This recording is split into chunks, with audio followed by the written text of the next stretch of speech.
Барање мито, купување книга под принуда, сексуални услуги или плаќање сметки во кафеана. Сите овие облици на корупција студентите ќе може да ги пријавуваат кај професор, кој ќе се избира од сенатот на универзитетот. Ова е новиот механизам кој министерката за образование Рената Десковска за прв пат го соопшти во јавноста, како дел од предложените измени во законот за високо образование. Според законот за свиркач има посебна процедура по која што се избира лицето кое што е овластено да прима пријави за одредени неправилности.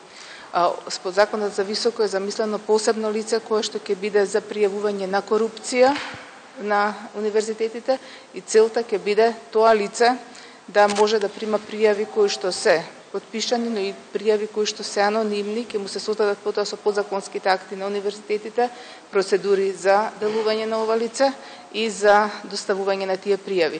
Професорот кој ќе го избере сенатот ќе има мандат од 2 години. Кај него ќе може и професор да пријави друг професор за корупција или ненаменско трошење средства, писмено или анонимно.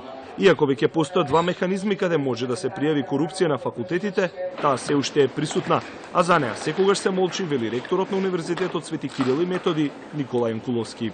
Никогаш ние правиот обем не можеме да го знаеме заради тоа што добар дел од тие работи одат не се манифестираат во јавноста заради разни причини. И тоа не е општо познато дека има дел кој што не можеме ние да го дознаеме.